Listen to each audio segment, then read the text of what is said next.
I never expected a routine grocery run to flip my world upside down. But there I was, staring at the guy behind the sample station with his easy grin and that extra sparkle in his eye. His name tag read, Ryan. And as he handed me a tiny cup of gourmet cheese dip, he slipped in a note that simply said, "Something extra just for you, call me?"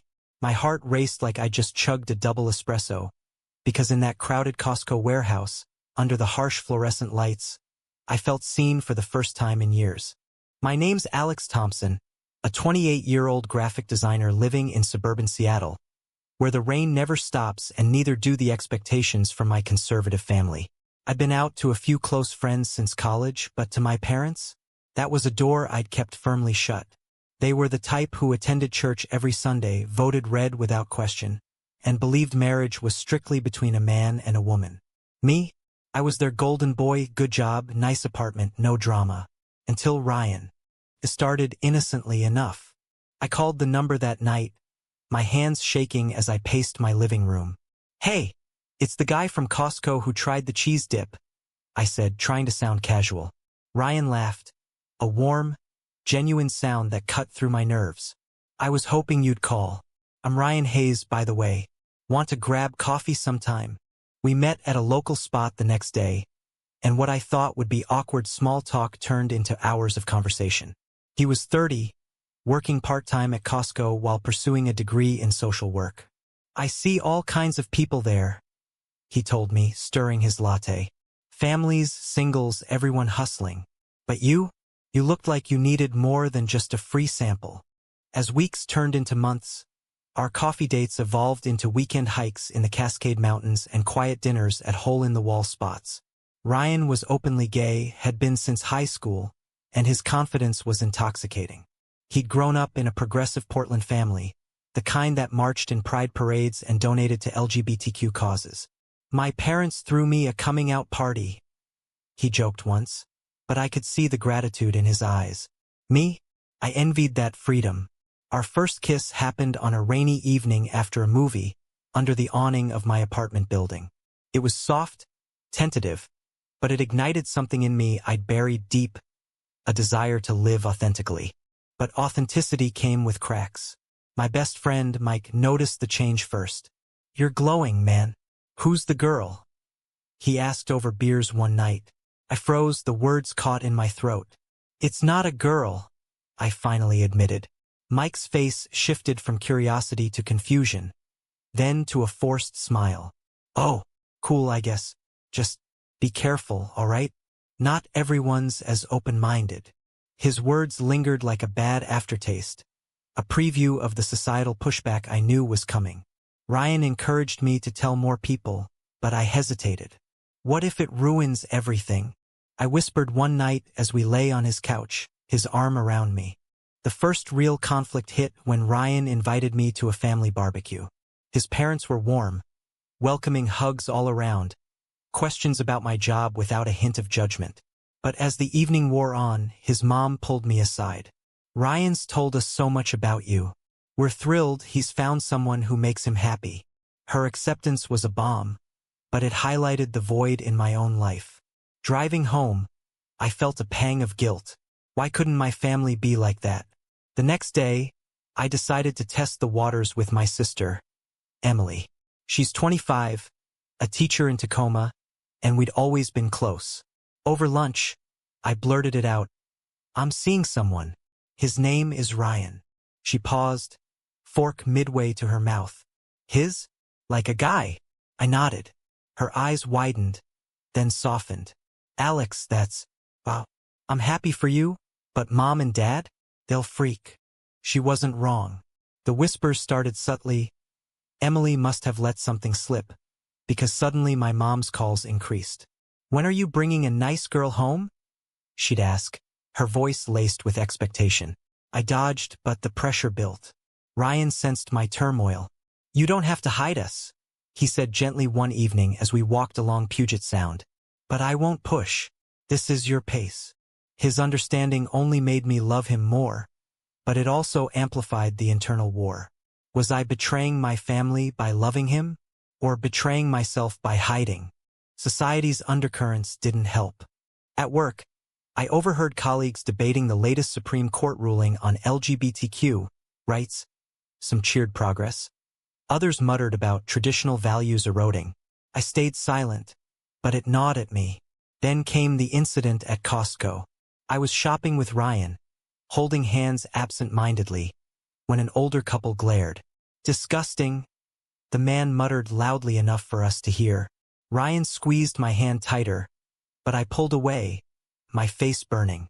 "Why'd you do that?" he asked later, hurt flickering in his eyes. "Because I'm not ready for the stares," I confessed. It was our first fight, him accusing me of shame, me defending my caution. We made up, but the rift lingered. As summer faded into fall, the conflicts escalated. Ryan got a full-time job offer in social work, helping at-risk LGBTQ youth, which meant longer hours but more purpose. I was proud, but it also meant more exposure to his world, fundraisers, support groups. He wanted me there, and I went tentatively at first. Meeting others like us was eye-opening. Stories of rejection and resilience mirrored my fears. One guy shared how his family disowned him, yet he thrived. "Love wins if you let it," he said. It inspired me, but also terrified me. The turning point came during Thanksgiving. My parents hosted, the whole family gathered. Amid turkey and tension, my dad made a joke about those liberals pushing their agenda. I bit my tongue, but Emily shot me a look. Later, alone in the kitchen, Mom cornered me. "Emily mentioned you're seeing someone. Tell me about her." My heart pounded. "It's not a her, Mom. It's a him. Ryan." The silence was deafening. Her face crumpled. "Alex, no. That's not you. It's a phase or confusion. We raised you better." Tears welled in her eyes, and mine. Dad overheard, storming in. "What the hell? You're not bringing that into this house." The argument exploded, accusations of sin, disappointment, my pleas for understanding falling on deaf ears. I left early, driving to Ryan's in tears. He held me as I sobbed, whispering assurances. "We'll get through this." But the wound was raw. In the days that followed, calls from relatives poured in, some supportive, most not. Aunt Karen sent Bible verses. Uncle Joe called it unnatural. Society's echo chamber amplified it all, news of anti-gay bills in other states. Online trolls spewing hate. Ryan's work exposed him to similar stories, and he shared them, urging resilience. "We've come far, but the fight's not over," he'd say. Our relationship deepened amid the chaos. Ryan's patience became my anchor, his love a shield. We talked about future marriage, kids, but doubts crept in. Was I strong enough? One night, after a particularly brutal family call, I snapped at Ryan over something trivial. "Maybe this is too hard," I said, regretting it instantly. His eyes filled with pain. "Is that what you want? To end it because of them?" We argued, voices raised, emotions raw. It was the peak of our drama, me torn between love and legacy, him fighting for us. Reconciliation came slowly. I sought therapy, unpacking years of internalized shame. Ryan joined a session, his support unwavering. Gradually, I set boundaries with family. No contact until they respected me. Emily bridged gaps, advocating quietly. Society's conflicts persisted. A local pride event we attended faced protesters, their signs venomous. But standing with Ryan, hand in hand, I felt empowered. "This is us," he said, and for the first time I believed it. As winter set in, healing began. My parents reached out tentatively, curiosity replacing anger. A coffee meetup was awkward but a start. Ryan's family embraced me fully, a surrogate support. Our bond strengthened, forged in fire. But questions lingered. Had I chosen right? Sacrificed family for love? The fallout from Thanksgiving lingered like a bad hangover. But Ryan and I pushed forward, determined to build something real amid the ruins. We spent the holidays together, creating our own traditions, decorating a tiny tree in his apartment, exchanging gifts that spoke volumes. Mine to him was a leather journal for his social work notes. His to me, a custom necklace with our initials intertwined. "A reminder we're in this," he said, fastening it around my neck. It was simple, but it grounded me. Work became a refuge and a battleground. As a graphic designer at a mid-sized firm in downtown Seattle, I'd always kept my personal life private. But after coming out to Mike, word spread subtly. Colleagues' reactions varied. Some offered high fives and stories of gay relatives. Others gave sidelong glances or awkward silences. My boss, a no-nonsense woman in her 50s, pulled me aside one day. "I heard about your situation. Just know the company has policies against discrimination." Her tone was supportive, but it highlighted how my relationship had become a situation. Ryan faced his own challenges at the youth center. Kids shared harrowing tales of bullying and rejection, mirroring my family's response. "It breaks my heart," he'd say, coming home exhausted but inspired. Hearing him advocate fueled my resolve. Social conflicts ramped up when we decided to go public more. Ryan posted a photo of us on Instagram. Nothing overt, just us hiking with arms around each other. Likes poured in from his circle, but my feed exploded with mixed messages. Old high school friends unfollowed. Others messaged support. Then came the trolls, anonymous comments calling us abominations or worse. I wanted to delete it, but Ryan stopped me. "Hiding feeds the hate. Let's own it." His bravery clashed with my caution, sparking another argument. "Easy for you? Your family's got your back," I yelled. He sighed. "And I'll be yours if you let me." The tension peaked at a New Year's party hosted by mutual friends. Alcohol flowed. Conversations turned political. A guy I'd never met cornered me, slurring about how gays are ruining America. Ryan intervened, calm but firm.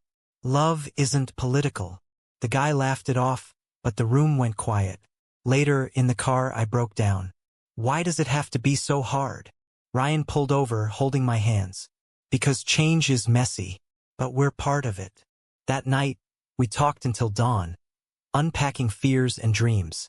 It was cathartic, drawing us closer. Family dynamics shifted unevenly. Emily visited us, bringing homemade cookies as a peace offering. "Mom's struggling, but she's asking questions," she said. "Dad's stubborn, though." We shared laughs over dinner, her acceptance a lifeline. But a call from Mom days later tested it. "I saw your picture online.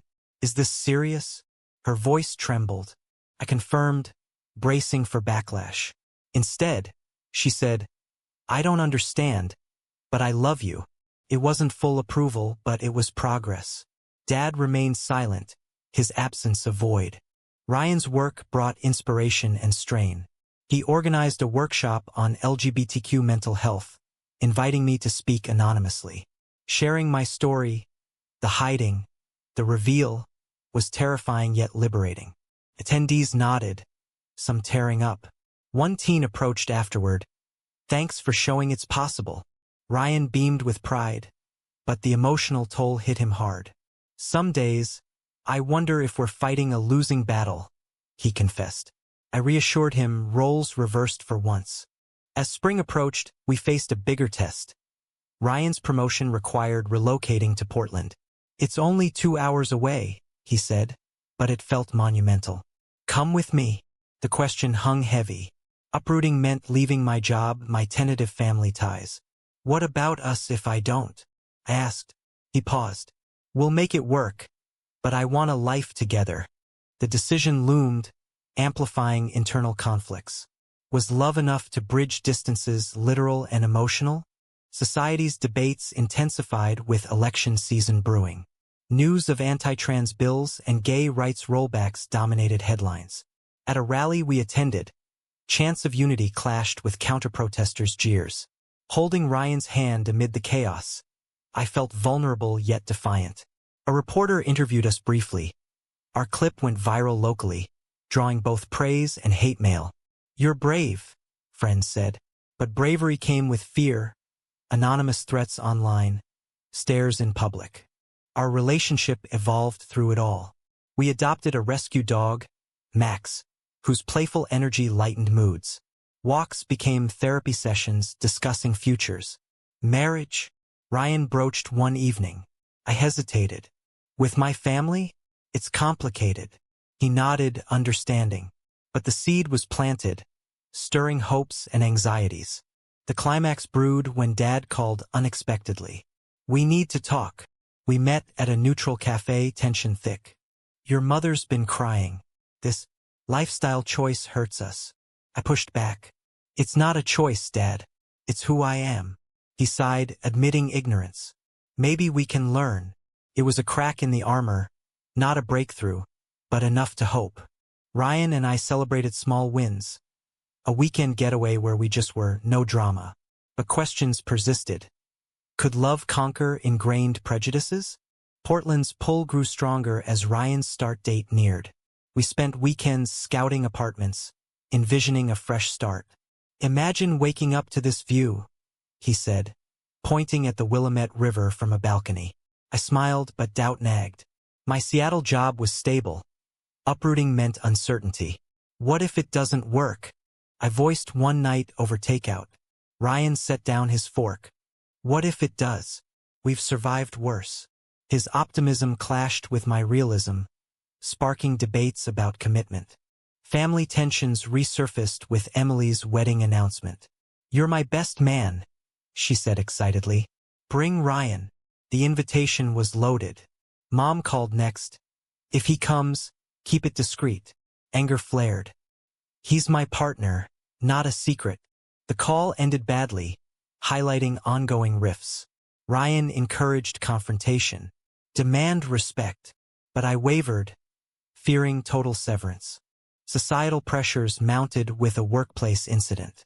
A client, upon learning of my orientation via social media, requested reassignment. "Personal beliefs," they cited. My boss fought it, but the sting lingered. "This is why I hid," I told Ryan. He hugged me. "And why we can't anymore." His center hosted a panel on workplace discrimination. I attended, inspired by survivors' stories. One speaker's tale of suing for equality resonated, pushing me to advocate more. Our bond tested further when Ryan's ex resurfaced. Jake, a college fling, messaged him nostalgically. "Just catching up," Ryan assured, showing me the chat. But insecurity brewed. "What if I'm holding you back?" I asked. He laughed it off. "You're my future." Yet the encounter stirred jealousy, leading to a heated exchange. "Trust me," he pleaded. We reconciled, but it exposed vulnerabilities. As moving day loomed, I decided I'd relocate part-time, commuting initially. "Compromise," I said. Ryan agreed reluctantly, but a family crisis accelerated everything. Dad had a minor heart scare, hospitalized briefly. Visiting, I found Mom weary. "We miss you," she admitted. "Even with your choices." Softened me. Dad, from his bed, grumbled, "Just be happy." Ambiguous but progress. Portland move-in was bittersweet. The new apartment felt like a blank slate. We unpacked, laughing over mismatched decor. Ryan's job thrived. He counseled kids with empathy born from experience. I freelanced remotely, building a portfolio, but distance from family weighed. Calls with Emily revealed Mom's therapy attendance. She's trying. Dad remained gruff, but sent a housewarming card. Conflicts arose in unexpected ways. At a Portland Pride festival, we marched proudly. Media coverage captured us kissing. It went national via a viral clip. Backlash ensued. Conservative outlets decried indoctrination, while supporters cheered. My inbox flooded with hate. Ryan's too. "Worth it?" I asked amid the storm. "Absolutely," he replied, fortifying us. Personal growth accelerated. I joined a support group sharing journeys. Hearing others' rejections and reconciliations mirrored mine. One member's family cut ties permanently. Another's embraced fully. Contextualized my struggles, fostering empathy. Our relationship deepened intimately, not physically detailed, but emotionally. Late-night talks revealed dreams. Adoption, travel. "With you, anything's possible," Ryan said. But a bombshell dropped. His center faced funding cuts due to political shifts. "If it closes, what then?" Stress mounted, testing resilience. Family reconciliation hit a high when Emily's wedding arrived. Ryan attended as my +1. Tensions simmered, whispers, stares, but Mom hugged him awkwardly. "Nice to meet you." Dad nodded stiffly. During toasts, Emily mentioned us positively, drawing mixed reactions. Post-event, Dad pulled me aside. "He's all right, I suppose." A grudging acceptance, but monumental. Summer brought calm, but undercurrents persisted. News of LGBTQ bans in schools fueled debates. Ryan organized protests. I joined, voice growing stronger. Our love, amid adversity, became a beacon. Yet, as autumn leaves fell, a new conflict emerged. Ryan proposed informally over dinner. Marry me? Joy mixed with fear. Family? Society? Was I ready? The proposal hung in the air like a promise and a challenge. "Yes," I whispered, tears streaming. We celebrated with champagne, envisioning a simple ceremony. But reality crashed in quickly. "How do we tell them?" I asked. Ryan shrugged. "Honestly, easier said than done." Family reactions varied. Emily squealed in delight, offering venue ideas.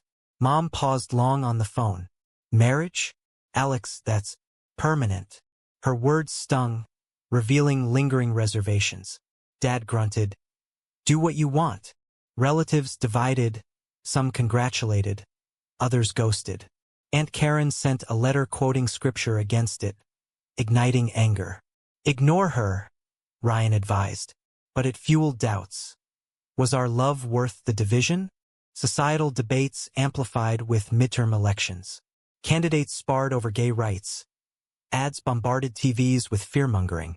At work, I designed campaigns for inclusive brands, finding purpose. But a project backlash, boycotts threatened, tested metal. Ryan's center rallied against cuts, lobbying lawmakers. "We're making noise," he said, exhausted but determined. Our planning hit snags. Venue hunting revealed biases. One owner declined subtly, citing values. We reported it, sparking local news. Support poured in, alternatives emerged. Friends threw an engagement party, a mix of joy and tension. Mike attended, toasting awkwardly. "Happy for you, bro." Progress, but strained. Emotional depth surfaced. Therapy sessions unpacked childhood conditioning. "You're unlearning shame," my counselor said. Ryan shared his own scars. A high school bully who'd outed him cruelly. "It made me stronger." Sharing bonded us, turning pain into power. Conflicts escalated when Dad refused the invitation. "Can't support it." Mom wavered, attending alone perhaps. Emily mediated, urging unity. Family first. But whose definition? The argument at a dinner exploded, accusations of selfishness. Pleas for understanding. I left frustrated, questioning everything. Portland life flourished otherwise. Max the dog became our child surrogate, walks, fostering talks.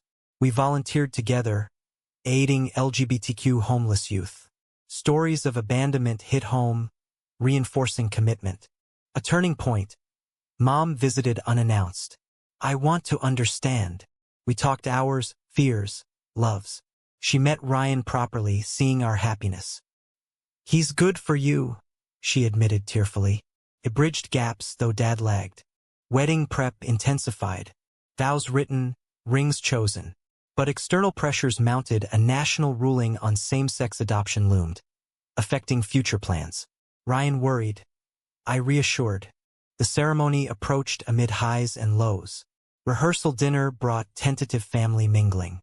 Dad showed last minute, silent but present. "For you," he muttered. Emotion choked me. Vows exchanged under Portland skies. Promises of forever. Reception buzzed with love. Dances shared. But under joy, undercurrents lingered, societal fights ongoing. Family healing incomplete. Post-honeymoon, normalcy returned with twists. Ryan's promotion, my career boom. But a pregnancy announcement from Emily sparked envy, our adoption path rocky due to biases. As years blurred, reflections grew. Had we triumphed over odds? Life post-wedding settled into a rhythm, but conflicts never fully faded.